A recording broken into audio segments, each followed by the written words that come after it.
Hey guys, உங்களுக்கு super natural paranormal மேலே நம்பிக்கை இருந்தாலும் சரி இல்லைனாலும் சரி, இன்னைக்கு வீடியோடைய கிளைமேக்ஸ் பார்த்ததுக்கப்புறம் அது சூப்பர் நேச்சுரலா இல்லை பேரநார்மலா, அப்படி இல்லை வேற என்ன அப்படிங்கிறத நீங்களே கமெண்ட்ல சொல்லுங்க. லாஸ்ட் வீடியோவில் ஒரு ஹிடன் இமோஜி இருக்குது, அதனுடைய டைம் ஃப்ரேமை கரெக்டாக கண்டுபிடிச்சி கமெண்ட் பண்ணீங்கன்னா உங்களுடைய நேமை மென்ஷன் பண்ணுவேன் அப்படின்னு சொல்லியிருந்தேன். ஆர்த்தி வெங்கட் அப்படிங்கிறவங்க அந்த டைம் ஃப்ரேமை கரெக்டாக மென்ஷன் பண்ணியிருந்தாங்க. So congrats to you. அதே போல் இன்னைக்கு வீடியோலையுமே ஒரு ஹிடன் இமோஜி இருக்குது, அதை கரெக்டாக கண்டுபிடிச்சிங்க அப்படின்னா அடுத்த வீடியோவில் உங்களுடைய நேமை நான் மென்ஷன் பண்ணுறேன். So without any further delay வீடியோக்குள்ளே போகலாம்.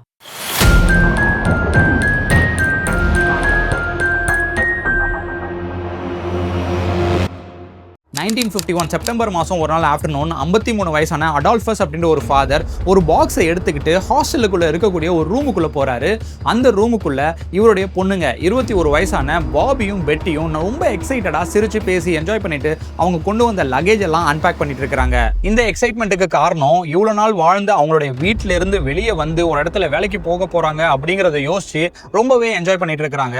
இன்னொரு பக்கம் இந்த பசங்களுடைய அப்பா என்னதான் தன்னுடைய பசங்களாம் வளர்ந்துட்டாங்க, ஒரு வேலைக்கு போக போறாங்க அப்படின்னு நினைச்சு ரொம்ப பெருமைப்பட்டாலும் இன்னொரு பக்கம் அந்த பசங்க கூட இருக்க முடியலையே அப்படிங்கறத நினைச்சு ரொம்பவே வருத்தப்படுறாரு. ஏன்னா அவருடைய வீடு 1 hour தூரத்துல தான் இருக்குது, அங்கதான் அவரும் அவருடைய ஒய்ஃபும் வாழ்ந்து வந்துட்டு இருக்காங்க. என்னதான் இருந்தாலும் நாம தான் கூட இருக்க முடியல, ஆனா இவங்க 2 பேரும் ஒரே இடத்துல தான் ஸ்டே பண்ண போறாங்க, ஒரே இடத்துல தான் வேலைக்கும் போக போறாங்க அப்படிங்கறத யோசிச்சு ஒருத்தர் அவங்களே பார்த்துப்பாங்க, சோ எந்த பிரச்சனையும் இருக்காதுன்னு சொல்லி அவரு அந்த இடத்துல இருந்து கிளம்பிடுறாரு. பாபியும் பெட்டியும் சாதாரண சிப்ளிங்ஸ் கிடையாது, அவங்க 2 பேரும் ஐடென்டிக்கல் ட்வின்ஸ். ஜென்ரலா ஐடென்டிக்கல் ட்வின்ஸ்னா ரொம்பவே க்ளோஸா இருப்பாங்க அப்படின்னு சொல்லுவாங்க. ஆனா பாபியும் பெட்டியும் ரொம்ப எக்ஸ்ட்ரீமா ரொம்ப க்ளோஸா இருக்கக்கூடிய ஒரு ஐடென்டிக்கல் ட்வின்ஸ். பாபியும் பெட்டியும் எந்த அளவுக்கு சிமிலரா இருக்காங்க அப்படின்னா 2 பேருமே ஒரே ஹைட் 5 feet and 3 inches தான் இருக்கிறாங்க. அவங்களுடைய மேக்கப் தென் ஹேர் ஸ்டைல் எல்லாமே 2 பேரும் எக்ஸாக்டா ஒரே மாதிரி இருக்கணும் அப்படிங்கறத யோசிச்சு அவங்க பிளான் பண்ணிப்பாங்க. பிசிக்கல் அப்பியரன்ஸை தாண்டி அவங்களுடைய பர்சனல் கேரக்டர்ஸும் ஆல்மோஸ்ட் சிமிலரா தான் இருக்கும். 2 பேருக்குமே பியானோ வாசிக்க தெரியும், ஸ்கூல் கிளப்ல 2 பேருமே பாடுவாங்க, அதே போல 2 பேருமே நல்லாவும் படிக்கிறாங்க. இதெல்லாம் தாண்டி ஒருத்தருக்கு உடம்பு சரியில்லாம போனா இன்னொருத்தருக்கும் எக்ஸாக்ட்டா அதே நேரத்துல அதே பிரச்சனை அவங்களுக்கும் வரும். இது கண்டேஜியஸா இருக்கணும் அப்படின்ற ஒரு அவசியமும் கிடையாது. சப்போஸ் பெட்டிக்கு பல்லுல ஏதோ ஒரு பிரச்சனை வருது அப்படின்னா எக்ஸாக்ட்டா அதே பல்லுல அதே நேரத்துல பாபிக்கும் அந்த பிரச்சனை வரும். சில நேரங்கள்ல இந்த சிமிலாரிட்டிஸ் எங்கேயாச்சும் கொஞ்சம் மிஸ்மேட்ச் ஆகுதுன்னா இவங்க 2 பேர்ல யாரோ ஒருத்தர் அதை விட்டு கொடுத்து எப்படியாச்சும் அதை சரி செஞ்சிருவாங்க. ஒரு இன்ஸ்டன்ஸ்ல பாபிக்கு கண்கள்ல பிரச்சனை வந்து கிளாஸஸ் கண்டிப்பா யூஸ் பண்ணணும் அப்படிங்கிற ஒரு சிச்சுவேஷன் வருது. என்னதான் பெட்டிக்கு எந்த ஒரு பிரச்சனையும் இல்ல அப்படின்னாலும் அவங்க அப்பா கிட்ட ஃபோர்ஸ் பண்ணி அதே கிளாஸஸ் இவங்களும் வாங்கி யூஸ் பண்ணிக்கிறாங்க. அதுக்கு காரணம் எக்ஸாக்ட்டா இவங்க 2 பேரும் ஒரே மாதிரி இருக்கணும் அப்படிங்கிற ஒரு எண்ணத்தினால தான். இதோடைய எக்ஸ்டென்ஷன் தான் 2 பேருமே ஒரே கம்பெனிக்கு ஒரே ஜாபை அப்ளை பண்ணி அந்த இடத்துக்கு மூவ் ஆகணும், ஒரே பிளேஸ்ல ஸ்டே பண்ணணும், ஒரே கம்பெனிக்கு போகணும் அப்படிங்கிற ஒரு டெசிஷன் எடுத்ததுக்கு பின்னாடி இருக்கிற ரீசனும் இதுதான். இந்த பொண்ணுங்களுடைய பேரண்ட்ஸ் அடால்ஃபஸும் அவருடைய ஒய்ஃபும் யோசிக்கிற விஷயம் என்ன அப்படின்னா இவங்க 2 பேரும் இண்டிபெண்டன்ட்டா ஒரு தனியா ஒரு இண்டிவிஜுவல் பர்சனா இருந்தா நல்லா இருக்கும் அப்படின்னு யோசிக்கிறாங்க. ஆனா இவ்வளவு நாள் வீட்டுல தான் இருந்தாங்க, இப்போ வெளியே போய் வேலை பார்க்கறாங்க, அங்க ஒரு எக்ஸ்போஷர் கிடைக்கும், அது மூலமா அவங்க 2 பேரும் இண்டிபெண்டன்ட் ஆகிறதுக்கு ஒரு வாய்ப்பு இருக்கு, இது ஒரு ஃபர்ஸ்ட் ஸ்டெப் அப்படின்னு சொல்லி அவங்க பேசிட்டு இருக்காங்க. அதுக்கப்புறம் எவ்ரி வீக்கெண்ட் பாபியும் பெட்டியும் வீட்டுக்கு விசிட் பண்ணுவாங்க, பேரண்ட்ஸோட டைம் ஸ்பெண்ட் பண்ணிட்டு மறுபடியும் மண்டே காலையில அவங்க கிளம்பி போயிடுறாங்க. இந்த மாதிரியே காலங்கள் ஓடுது. 2 வருஷத்துக்கு அப்புறம் அடால்ஃபஸும் அவருடைய ஒய்ஃபும் வீட்டுல குக்கிங் எல்லாம் முடிச்சுட்டு அந்த டைனிங் டேபிள் அரேஞ்ச் பண்ணிட்டு இருக்காங்க. அப்போ டோரை நாக் பண்ற ஒரு சத்தம் கேக்குது. அந்த சத்தத்தை கேட்ட உடனே அடால்ஃபஸ் ரொம்ப எக்ஸைட்டடா சந்தோஷமாயிடுறாரு. ஏன்னா அவருக்கு நல்லாவே தெரியும் அவருடைய 2 பொண்ணுங்களும் வீக்கெண்ட் ஆனா வீட்டுக்கு வருவாங்க, ஃபேமிலி டைம் இருக்கும், நல்லா என்ஜாய் பண்ணலாம் அப்படிங்கிற ஒரு எக்ஸ்பெக்டேஷனோட போயிட்டு அந்த டோரை ஓபன் பண்ணி பாக்குறாரு. அந்த இடத்துல பாபி மட்டும் தான் இருக்கிறாங்க, பெட்டியை காணல. பெட்டி எங்க, பெட்டி கார்ல இருக்காளா அப்படின்னு பாபி கிட்ட கேக்குறாங்க. அதுக்கு பாபி நோ அப்படிங்கிற ஒரு பதில மட்டும் சொல்றாங்க. பாபி பாக்குறதுக்கு ரொம்ப சோகமா ரொம்ப டிப்ரெஸ்டா நிறைய லக்கேஜஸ் எல்லாம் எடுத்துட்டு வந்துட்டு இருக்காங்க. என்ன ஆச்சு அப்படின்னு அவர் கேக்குறாரு. அதுக்கு எனக்கு இந்த வேலை சுத்தமா பிடிக்கல, அதனால நான் ஜாபை குவிட் பண்ணிட்டு இங்கே வந்துட்டேன் அப்படிங்கிற ஒரு பதில அவங்க கொடுக்குறாங்க. ஆனா பெட்டிக்கு ஜாப் பிடிச்சிருக்கு, அவ கண்டினியூ பண்ண போறா அப்படிங்கிற ஒரு பதிலையும் அவங்க சொல்றாங்க. இந்த பதில் அடால்ஃபஸுக்கு ரொம்பவே ஷாக்கிங்கா இருக்குது. ஏன்னா 2 பேருமே இத்தனை வருஷம் ஒரே மாதிரியான ஒரே விஷயங்களை தான் பண்ணிட்டு இருப்பாங்க.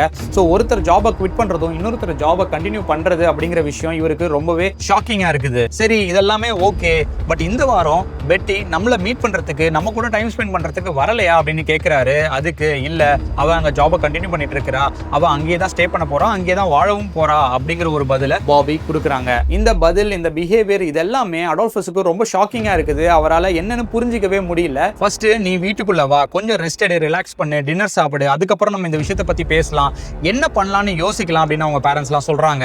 இமிடியேட்டா பாபி வீட்டுக்குள்ளேயும் வராங்க. எனக்கு பசிக்கல, டின்னர் எதுவுமே வேணாம் அப்படின்னு சொல்லிட்டு ஸ்ட்ரெயிட்டா அந்த ரூமுக்குள்ள போயிட்டு டோரை சாத்திடுறாங்க. அதுக்கப்புறம் அந்த ரூம்ல இருந்து அவங்க வெளியே வரவே இல்லை. அடுத்த 2 வருஷம் பாபி அவங்க பேரண்ட்ஸ் கிட்ட லிட்டரலா எதை பத்தியுமே டிஸ்கஸ் பண்ணல. எதனால அந்த ஃபேக்டரியில இருந்து வெளியே வந்தாங்க, அந்த ஜாபை ஏன் குவிட் பண்ணாங்க, அந்த ஃபேக்டரியில அப்படி என்னதான் நடந்துச்சுன்னு எதை பத்தியுமே அவங்க பேசுறதுக்கு விருப்பப்படல. 24/7 அந்த ரூம்லயே தான் இருக்கிறாங்க. ஒரு ஷட் டவுன் ஸ்டேட்ல தான் இருக்கிறாங்க. பழைய ஃப்ரெண்ட்ஸ் கிட்ட போய் பேசுறதோ இல்ல புதுசா ஒரு ஃப்ரெண்ட்ஸ் உருவாக்குறதுன்னு சொல்லிட்டு எதுலையுமே அவங்க இன்ட்ரெஸ்ட் காட்டல. ஒரு புது ஜாப் சர்ச் பண்றது இல்ல புது ஆப்பர்ச்சுனிட்டிஸ் ஏதாவது எக்ஸ்ப்ளோர் பண்றதுன்னு சொல்லிட்டு எதுலையுமே அவங்க ஒரு இன்ட்ரெஸ்ட் காட்டாம தான் இருந்தாங்க. லைஃப் முழுக்க அந்த ரூம்லயே ஒரு ஷட் டவுன் ஸ்டேட்லயே இருக்கலாம் அப்படிங்கிற ஒரு ஐடியால தான் அவங்க இருக்காங்க.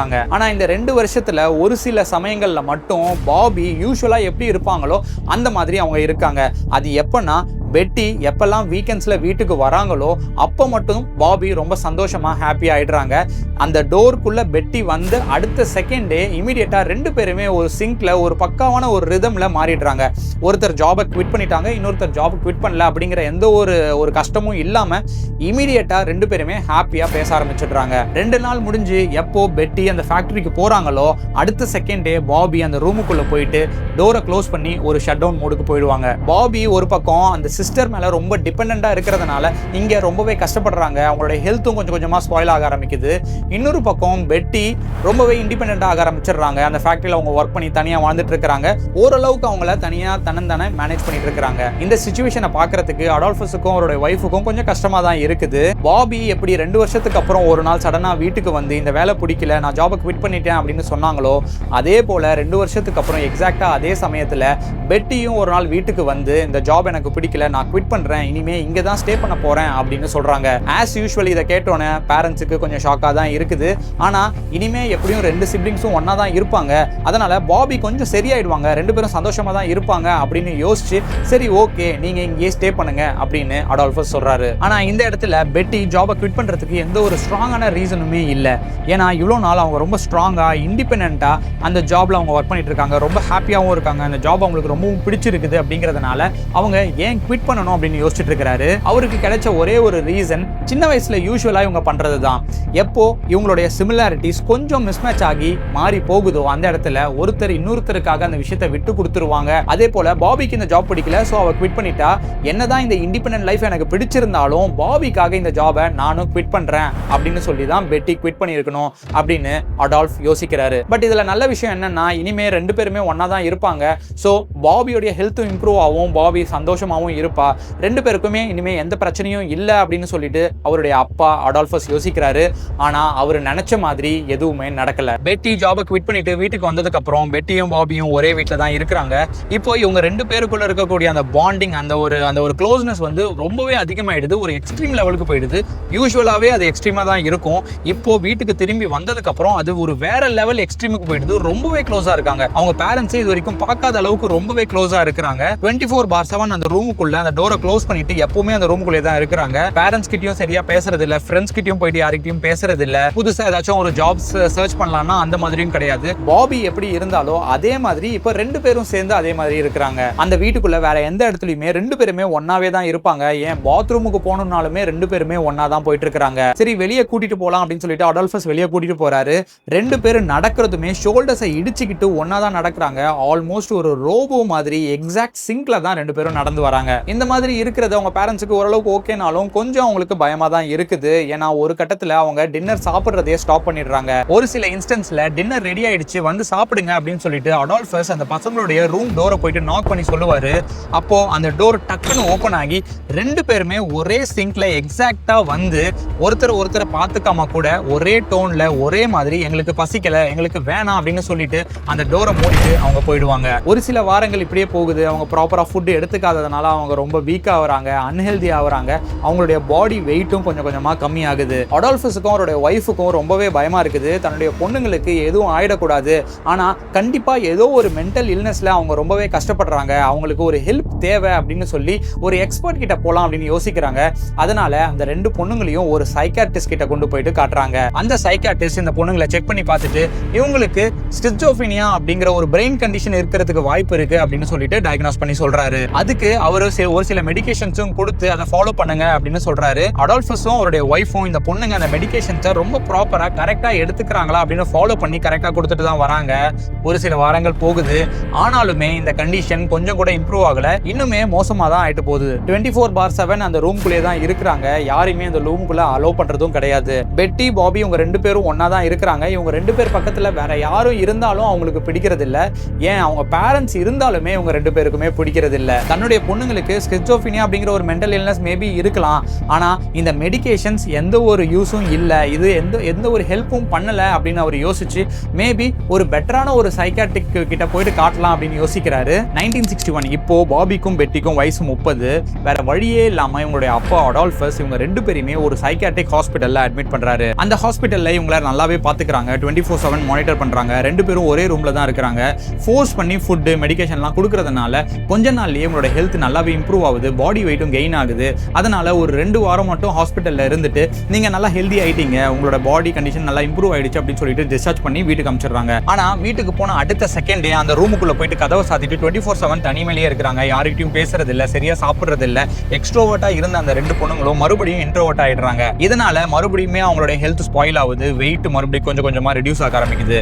அகைன் ஹாஸ்பிட்டல்ல போய் அட்மிட் பண்றாங்க, ஹெல்த் சரியாகுது, மறுபடியும் வீட்டுக்கு வராங்க, அகைன் பழையபடி அவங்களுடைய ஹெல்த் ஸ்பாயில் ஆகுது. இதே மாதிரி ஒரு வருஷம் ஹாஸ்பிட்டலுக்கு போறது வரது அப்படின்னே இருந்துட்டு வருது. இந்த 2 பொண்ணுங்களையும் ட்ரீட் பண்ண டாக்டர்ஸ், நர்ஸ் எல்லாம் சொல்ற விஷயம் என்னன்னா, அவங்களுக்கு ஸ்கிசோஃப்ரினியா இருக்கிறது என்னமோ உண்மைதான், பட் அதெல்லாம் தாண்டி அவங்க 2 பேருக்குள்ளேயும் இருக்கக்கூடிய அந்த ஒரு இன்டென்ஸான எக்ஸ்ட்ரீமான டிபெண்டன்சி தான் இதுக்கு எல்லாருமே காரணமா இருக்கும். இமீடியட்டா இதுக்கு நம்ம ஏதாச்சும் ஒரு ஸ்ட்ரிக்டான ஆக்ஷன் எடுக்கணும், அப்படி எடுக்கலனா இவங்க 2 பேரோட கண்டிஷனுமே ரொம்பவே மோசமாகிடும் அப்படின்னு சொல்றாங்க. அது மட்டும் இல்லாம ஃபியூச்சர்ல இந்த டிபெண்டன்சி அவங்க 2 பேருமே ஒரு இண்டிவிஜுவல் பர்சனா வளரவே விடாது, அது 2 பேருக்குமே ஒரு ஆபத்தான ஒரு விஷயமா முடியும் அப்படின்னு சொல்றாங்க. சோ ஃபைனலா அந்த 2 பொண்ணுங்க கிட்ட கேட்காம அடால்ஃபஸ், அவருடைய ஒய்ஃப், நர்ஸ், டாக்டர்ஸ் இவங்க எல்லாம் சேர்ந்து ஒரு பெரிய டெசிஷன் எடுக்கிறாங்க. ஏப்ரல் 11, 1962 இந்த 2 பொண்ணுங்களையும் மறுபடியும் ஹாஸ்பிட்டல்ல போயிட்டு அட்மிட் பண்றாங்க.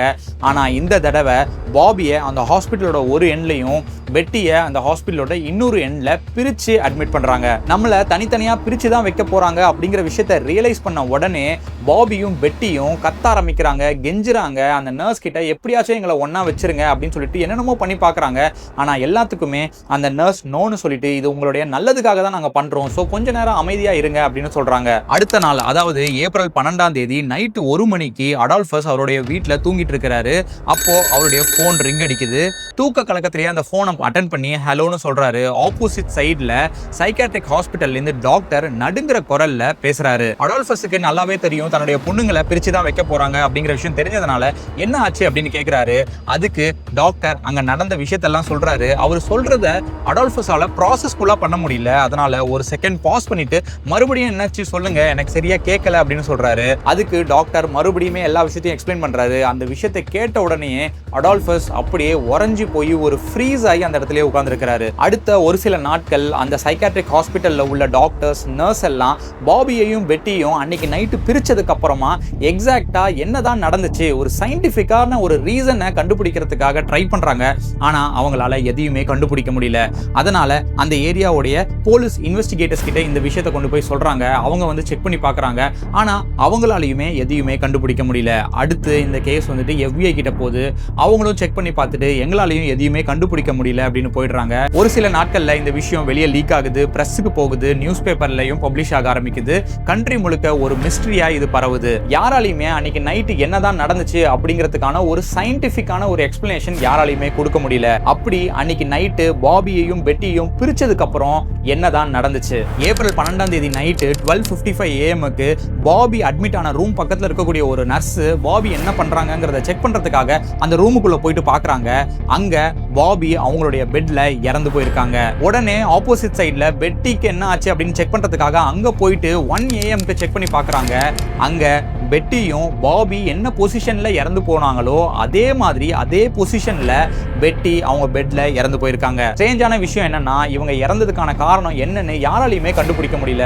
உடம்பு ஏதாச்சும் சரியில்லையா, இல்ல தன்னைத்தானே ஏதாச்சும் காயப்படுத்திக்கிட்டாங்களா, இல்லனா வேற யாராச்சும் ஏதாச்சும் பண்ணிட்டாங்களான்னு செக் பண்ணி பார்க்கறாங்க. ஆனா அப்படி எதுவுமே நடக்கல. மல்டிபிள் ஆட்டாப்சி பண்றாங்க. அதுல தெரிய வரது ஒரே ஒரு விஷயம் தான், ரெண்டு பேரும் எக்ஸாக்ட்டா ஒரே பொசிஷன்ல எக்ஸாக்ட்டா சேம் டைம்ல இறந்து போயிருக்காங்க அப்படிங்கிற ஒரு விஷயத்தை மட்டும் தான் கண்டுபிடிக்க முடியுது. அதை தாண்டி இதுக்கான காரணம் என்னங்கிறது யாருக்குமே தெரியல. ஹாஸ்பிட்டல் அபிஷியல் ரெக்கார்ட்லயுமே இவங்க இறந்ததுக்கான காரணம் ரீசன் அன்னோன் தான் மென்ஷன் பண்ணப்பட்டிருக்குது. பாபியையும் பெட்டியும் ட்ரீட் பண்ண ஒரு டாக்டர் ரொம்ப ஸ்ட்ரேஞ்சான ஒரு தியரி கொண்டு வராரு. அது என்ன அப்படின்னா, இவங்க ரெண்டு பேருமே இமோஷனலா, பிசிக்கலா, ஸ்பிரிச்சுவலா எப்பவுமே ஒன்னா தான் வாழ போறோம் அப்படிங்கிற விஷயத்தை அவங்க நம்புறாங்க. அவங்கள ஃபோர்ஸ் பண்ணி பிரிச்சதுனால இனிமே இந்த விஷயம் நடக்காது, அதனால நம்ம இறந்ததுக்கு அப்புறம் நம்ம ஸ்பிரிட்ஸ் மட்டும் தான் ரீகனெக்ட் ஆகும் அப்படிங்கிற விஷயத்தையும் ரொம்ப ஸ்ட்ராங்கா, பவர்ஃபுல்லா அவங்க நம்ப ஆரம்பிக்கிறாங்க. அதனால தான் அவங்களுடைய பாடி கொஞ்சம் கொஞ்சமா அப்படியே ஷட் டவுன் ஆகுது. அதுக்கப்புறம் அவங்க இறந்தும் போறாங்க அப்படிங்கிற ஒரு ஸ்ட்ரேஞ்சான ஒரு தியரியை சொல்றாரு. இது இல்லாம இன்னொரு ஒரு ஸ்ட்ரேஞ்சான ஒரு விஷயமும் இருக்குது. இது வரைக்கும் பாபிக்கும் பெட்டிக்கும் நடந்தது, அவங்க இறந்தது, இது எல்லாமே சயின்ஸையும் தாண்டி ஏதோ ஒரு விஷயம் இருக்குது அப்படிங்கறத ப்ரூவ் பண்ற மாதிரியான ஒரு விஷயம் தான் அது. ஒரு 5 மினிட்ஸ் கேப்ல தான் பாபியும் பெட்டியும் இறந்து போனதை அந்த நர்ஸ் போயிட்டு செக் பண்ணி பார்த்திருக்காங்க. ஆரம்பத்துல ரெண்டு பேருமே ஒரே மாதிரியான பொசிஷன்ல இறந்த மாதிரி தான் தெரிஞ்சாலும் பின்னாடி இன்வெஸ்டிகேட் பண்ணி பார்த்ததுல ஒரு விஷயம் தெரிய வந்திருக்குது. அது என்ன அப்படின்னா, பாபியும் பெட்டியும் இருந்த ரூம்ஸுக்கு நடுவில் இருக்கிற வால்ஸை ஒரு இமேஜினேஷன்ல எல்லாத்தையுமே ரிமூவ் பண்ணிட்டு பாபியும் பெட்டியும் பக்கத்துல கொண்டு வந்தா ஒருத்தர் எக்ஸாக்ட்டா பார்த்த மாதிரி தான் அவங்க இறந்து போயிருக்காங்க. இதுதான் பாபி பெட்டி ட்வின்ஸ் உடைய ஸ்ட்ரேஞ்சான ஸ்டோரி. இது சூப்பர் நேச்சுரலா இல்ல பாராநார்மலா இல்ல வேற என்ன அப்படிங்கறத நீங்க கமெண்ட்ல சொல்லுங்க. இந்த வீடியோ பிடிச்சிருந்தா ஒரு லைக் போடுங்க, மறக்காம சேனலையும் சப்ஸ்கிரைப் பண்ணுங்க. இந்த மாதிரி இன்னொரு வீடியோல உங்களை மீட் பண்றேன். Until then, see you. Goodbye.